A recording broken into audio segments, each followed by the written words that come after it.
Hello everyone. आज की इस वीडियो में हम लोग कंटिन्यू करेंगे सी लैंग्वेज को ही।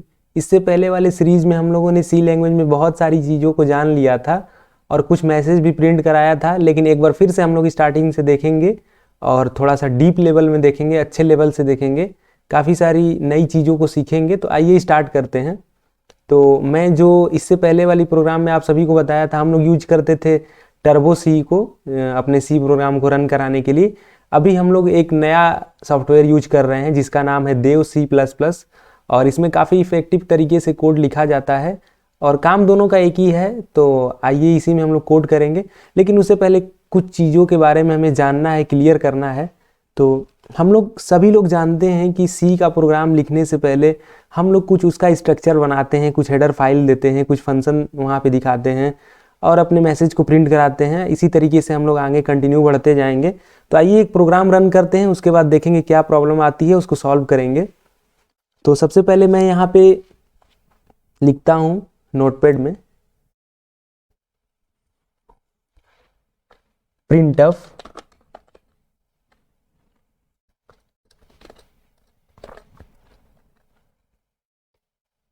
और मान लीजिए हमें वेलकम प्रिंट कराना है, तो हम लोगों ने लिख दिया welcome.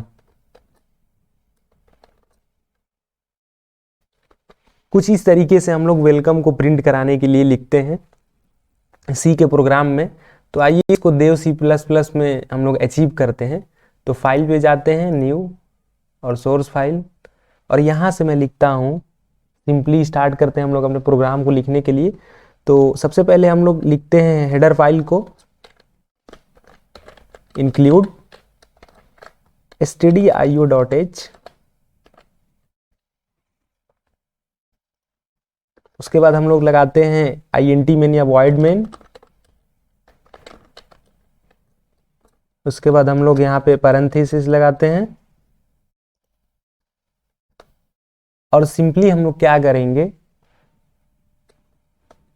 Curly braces start, curly braces close. ये एक स्ट्रक्चर होता है सी का प्रोग्राम लिखने का, इसी के अंदर हम लोग सारे कोड को लिखते हैं।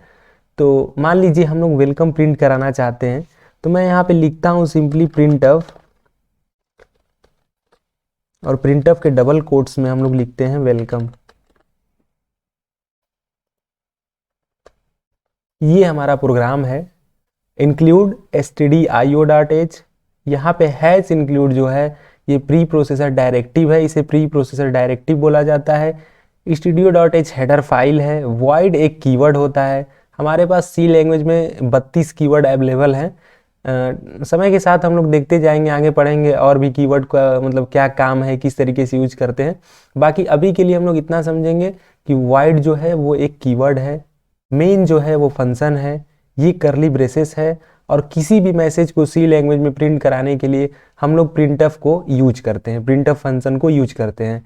प्रिंटफ में क्या होता है, प्रिंटफ में 3 चीज़ें होती हैं, escape sequence, message, format specifier. क्या होता है, escape sequence, message, format specifier. इन तीनों सारी चीज़ों के बारे में हम लोग जानेंगे कि एस्केप सीक्वेंस क्या होता है, मैसेज क्या होता है और फॉर्मेट स्पेसिफायर क्या होता है। ये जो हम लोगों ने लिखा है वेलकम, ये है मैसेज, ठीक है। और इन तीनों चीज़ों के अलावा 2 चीज़ें और होती हैं, एक वेरिएबल या वैल्यू, ठीक है, कॉमा के बाद। जैसे मान लीजिए डबल कोट्स में हम लोग क्या लिख सकते हैं, escape sequence, message, format specifier. तीनों का कोई वो नहीं है कि सीरियल में पहले मैसेज लिखें कि पहले फॉर्मेट स्पेसिफायर लिखें फिर या एस्केप सीक्वेंस लिखें। तीनों में से किसी को भी कभी यूज कर सकते हैं। और उसके बाद कॉमा लगा के वेरिएबल या वैल्यू हम लोग लिखते हैं। प्रिंटफ का ये जो है सिंटेक्स है, मैं अभी लिखूंगा नोटपैड पे। पहले इसको हम लोग रन कराते हैं, उसके बाद देखते हैं क्या आउटपुट हमें मिलता है। तो हम लोग इसको सेव करते हैं, मैं डेस्कटॉप पे ही सेव कर लेता हूँ hello.c।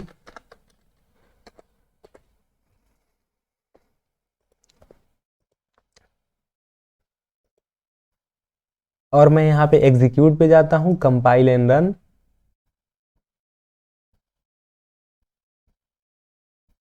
और हमें आउटपुट मिल रहा है वेलकम। तो आप देख सकते हैं कि कोई भी हमारे प्रोग्राम में एरर वार्निंग नहीं है। तो ये एक सिंपल प्रोग्राम है एक मैसेज को प्रिंट कराने का।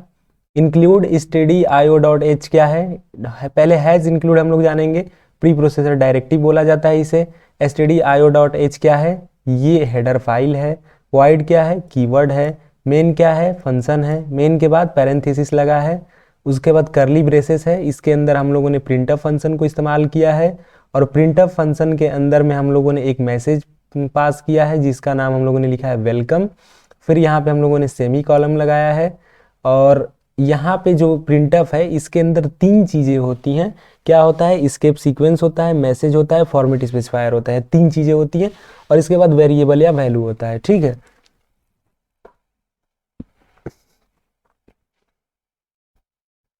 सेम इसी तरीके से अगर हम बात करें कि क्या वेलकम के बगल में एक और मैसेज हम लोग डबल कोट्स में देते हैं तो क्या वो वर्क करेगा कि नहीं करेगा, आइए चेक करते हैं। मैं यहाँ पे वेलकम के बाद देता हूँ स्पेस और लिखता हूँ हेलो। क्या लिखता हूँ, हेलो।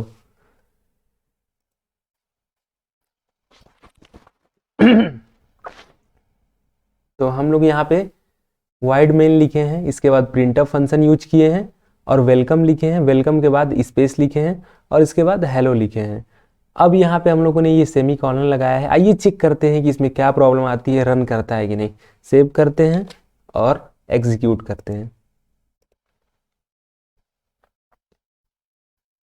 तो हमारे पास क्या मिल रहा है, वेलकम और हेलो मिल रहा है। ठीक है, और एक स्पेस देते हैं, ऐसे करते हैं, सेव करते हैं और फिर हम लोग एग्जीक्यूट करते हैं इसे। तो हमारे पास वेलकम और हेलो मिल रहा है। मतलब कि क्या होता है, मतलब ये होता है कि 2 एडजेसेंट स्ट्रिंग विल बी कॉन्केनेटेड। क्या होता है, हम लोग जब 2 स्ट्रिंग को एडजेसेंट लिखते हैं तो वो क्या हो जाता है, कॉन्केटिनेटेड होता है। ठीक है, कॉन्केटिनेट हो जाता है। क्या हो जाता है, जब हम लोग लिखते हैं 2 adjacent string, 2 adjacent string will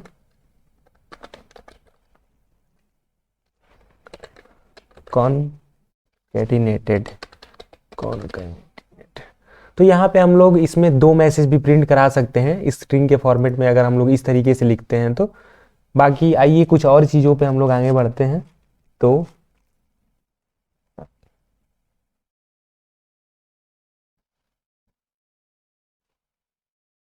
इसको मैं रिमूव करता हूँ।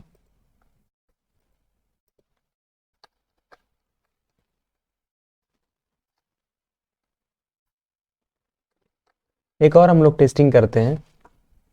मैं यहाँ पे लिखता हूँ डबल कोट्स और I love India, I love India. तो हम लोगों ने क्या किया है, आई लव इंडिया लिखा है और यहाँ पे मैं एक और डबल कोट्स लगा देता हूँ। ठीक है, एक इसको रिमूव करते हैं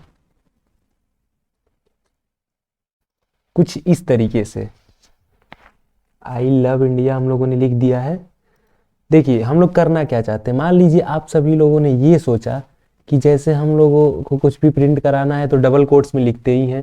ये हो गया डबल कोट्स, एक इधर और एक इधर, और हम लोग चाहें कि इंडिया को प्रिंट करा दे डबल कोट्स में, मतलब ये मैसेज बन के आ जाए।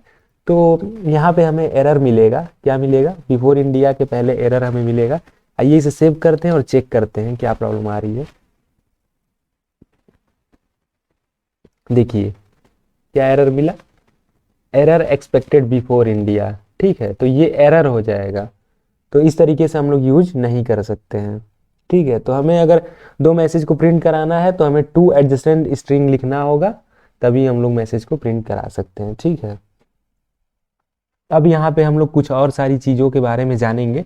अभी तक हम लोगों ने बस इतना जाना है कि हैज़ इंक्लूड को क्या कहते हैं, प्री प्रोसेसर डायरेक्टिव बोलते हैं। stdio.h एक हेडर फाइल है जिसमें कुछ फंक्शन का डेफिनेशन लिखा गया है, उस पर आगे हम लोग बात करेंगे। अभी के लिए इतना समझते हैं कि प्रिंटफ और स्कैनअप का डेफिनेशन stdio.h में लिखा हुआ है। void एक कीवर्ड है, मेन एक फंक्शन है, उसके बाद पैरेंथेसिस लगा है, करली ब्रेसेस लगा है। प्रिंटफ एक फंक्शन है जो कि मैसेज को प्रिंट करने का काम करता है। प्रिंटफ में 3 चीजें होती हैं, escape sequence, formative specifier, message, और उसके बाद हम लोग वेरिएबल या वैल्यू लिख सकते हैं किसी वैल्यू को प्रिंट कराने के लिए। ठीक है, इतनी सारी चीज़ों के बारे में हम लोगों ने अभी तक जाना है। इसके बाद हम लोगों ने एक चीज़ और बात की कि एक मैसेज प्रिंट कराना है तो हम लोगों ने डबल कोट्स में प्रिंटफ में लिख दिया, आ जाता है। लेकिन अगर कुछ इस तरीके से लिखते हैं, अगर इंडिया पे डबल कोट्स लगाते हैं कि इंडिया डबल कोट्स के साथ प्रिंट हो, तो यहाँ पे एरर आएगा। और किस लिए एरर आएगा? क्योंकि ये सही तरीका नहीं लिखने का है। यहाँ पे हम लोगों ने इससे पहले एक लिखा था, इस टू एडजेसेंट स्ट्रिंग विल कॉन्केनेटेड, तो उस तरीके से आप सभी मैसेज को प्रिंट करा सकते हैं। इसके बाद हम लोग आगे चलते हैं, कुछ और चीज़ों पे बात करेंगे। तो यहाँ पे हम लोग जानेंगे कांस्टेंट क्या होता है। ठीक है, तो कांस्टेंट फिक्स वैल्यू होती है। कांस्टेंट को हम लोग क्या कह सकते हैं? कांस्टेंट की वैल्यू जो होती है फिक्स होती है। और कांस्टेंट बेसिकली 3 प्रकार के होते हैं, एक नंबर होता है, एक कैरेक्टर होता है, एक स्ट्रिंग होता है। नंबर के अंदर में 2 चीज़ें आती हैं, एक इंटीजर आता है, एक फ्लोटिंग पॉइंट नंबर आता है। कैरेक्टर सिंगल कोट्स में एक सिंगल कैरेक्टर होता है स्ट्रिंग टाइप में। स्ट्रिंग नहीं कह सकते हैं, उसे कैरेक्टर ही कहेंगे, लेकिन वो सिंगल कैरेक्टर होता है सिंगल अल्फ़ाबेट में। और मान लीजिए कि जैसे मान लीजिए मैं अभी आपको एग्जांपल के थ्रू क्लियर करता हूँ नोटपैड पे। जैसे मैंने कहा कांस्टेंट, कांस्टेंट ये क्या होता है? फिक्स वैल्यू होता है इसका। और फिक्स वैल्यू होता है, कितने प्रकार के कांस्टेंट होते हैं? 3 प्रकार के होते हैं। एक होता है नंबर, दूसरा होता है कैरेक्टर, और तीसरा होता है स्ट्रिंग। नंबर के अंदर में क्या आती हैं? नंबर के अंदर में 2 चीजें आती हैं। क्या आता है? इंटीजर, दूसरा क्या आता है? Floating point number, floating point number. ठीक है, अब ये जो इंटीजर किसे कहते हैं? इंटीजर बेसिकली नॉर्मल नंबर को हम लोग कह सकते हैं, जैसे 10, 20, 18, 50, इस तरीके से बिना पॉइंट के नंबर। ठीक है, इसको हम लोग क्या कहेंगे? इंटीजर कहेंगे। फ्लोटिंग पॉइंट नंबर किसे कहते हैं? अगर इसमें पॉइंट लग जाए, जैसे कि 3.2, 2.5, 87.5 एटसेट्रा।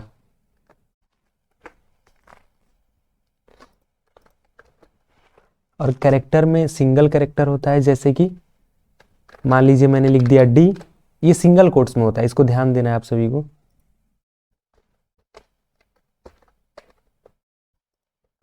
ये सिंगल कोट्स में होता है। और स्ट्रिंग क्या होता है? डबल कोट्स में होता है। और एक तरीके से इसको हम लोग ये भी कह सकते हैं कि ये टर्मिनेट होता है किसके साथ? नल कैरेक्टर के साथ। अभी के लिए इतना समझिए कि डबल कोट्स के अंदर ये कुछ लिखा है, कुछ भी हो सकता है, और ये क्या होता है? टर्मिनेट होता है, टर्मिनेट विथ नल कैरेक्टर।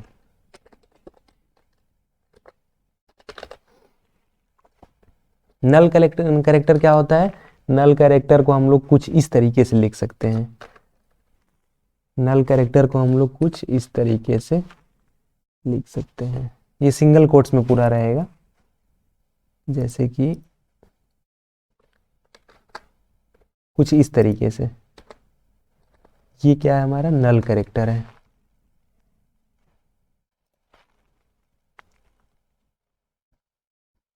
एक और पॉइंट आप सभी को मैं बताना चाहता हूं, नोट में आप सभी लोग लिख लीजिएगा।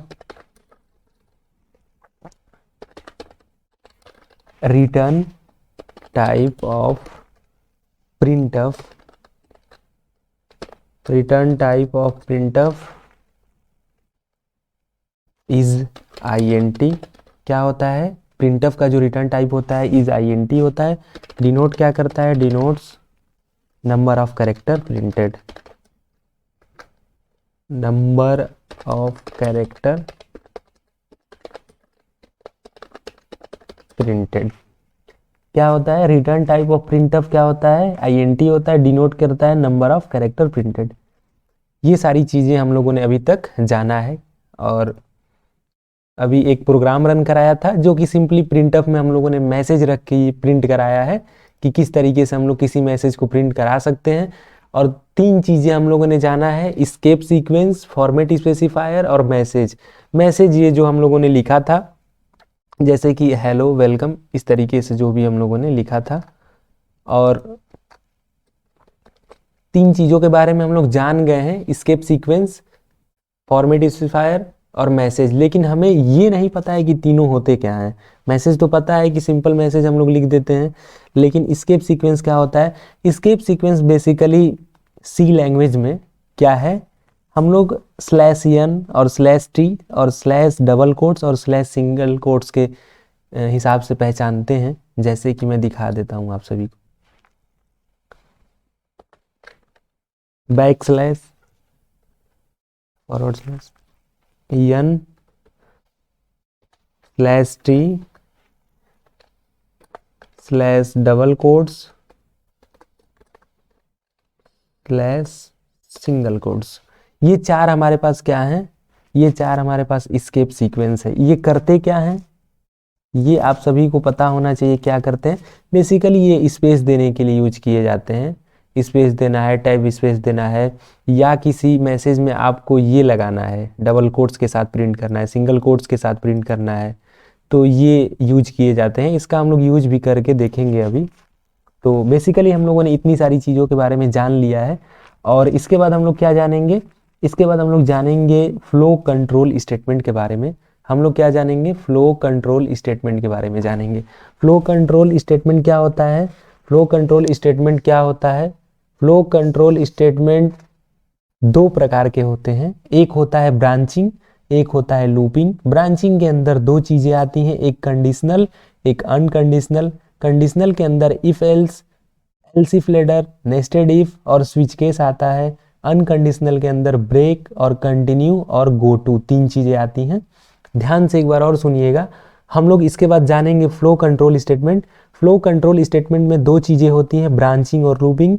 ब्रांचिंग के अंदर में कंडीशनल और अनकंडीशनल होता है। कंडीशनल के अंदर में if else, else if ladder, nested if, switch case, और अनकंडीशनल के अंदर ब्रेक, कंटिन्यू, गो होता है। लूपिंग के अंदर में होता है 2 लूप, एक एंट्री कंट्रोल लूप, एक exit control loop. Entry control loop while और फॉर लूप होता है, exit control loop do while होता है। लेकिन इससे पहले हम लोगों ने प्रिंटफ के बारे में जितनी चीज़ें जानी है, प्रिंटफ के बारे में जितनी चीज़ें जानी है उसको हम लोग इम्प्लीमेंट करेंगे, उसके ऊपर काफ़ी सारे प्रोग्राम करेंगे, और फिर हम लोग आएंगे फ्लो कंट्रोल स्टेटमेंट पे। प्रिंटफ के बाद हम लोग स्कैनफ भी जानेंगे। जैसे कि हम लोग मैसेज प्रिंट कराने के लिए प्रिंटफ फंक्शन का इस्तेमाल करते हैं, सेम उसी तरीके से अगर हमें यूजर से इनपुट लेना है तो हमें स्कैनफ फंक्शन को यूज करना पड़ता है। हमें क्या करना होता है? स्कैनफ फंक्शन को यूज करना पड़ता है। स्कैनफ के लिए क्या चाहिए? हमें फॉर्मेट स्पेसिफायर चाहिए होता है, और इसके बाद हम लोग जो भी करना चाहें एम्परसेंड के साथ वेरिएबल का नाम लिख देते हैं, और उसमें आप मैसेज भी लिख सकते हैं। तो इस तरीके से हम लोग यूज करते हैं स्कैनफ फंक्शन को। तो प्रिंटफ फंक्शन प्रिंट करने के लिए, स्कैनफ फंक्शन क्या करने के लिए? इनपुट लेने के लिए यूजर से। और स्कैनफ के अंदर में फॉर्मेट स्पेसिफायर होता है, और एम्परसेंड के साथ हम लोग क्या लिखते हैं? वेरिएबल का नाम लिखते हैं, और हम लोग इनपुट लेते हैं। तो इस वीडियो में इतना रखते हैं। काफ़ी सारी चीज़ें आप सभी को नई सीखने को मिली होगी, और जितनी सारी चीज़ें हम लोगों ने जाना है प्रिंटफ के बारे में, इसके बाद हम लोग स्कैनफ के बारे में जानेंगे, और वो दोनों को कंक्लूड करके और दोनों के मदद से जो भी चीज़ें हम लोगों ने अभी सी लैंग्वेज में जाना है उसके हिसाब से कुछ प्रोग्राम करेंगे। उसके बाद फ्लो कंट्रोल स्टेटमेंट पे आएंगे, और फिर सीक्वेंस वाइज सीक्वेंस प्रोग्राम को करते हुए एक लेवल ऊपर बढ़ाते हुए चलेंगे। तो आज की इस वीडियो में इतना रखते हैं। देखने के लिए बहुत बहुत धन्यवाद। जय हिंद, वंदे मातरम।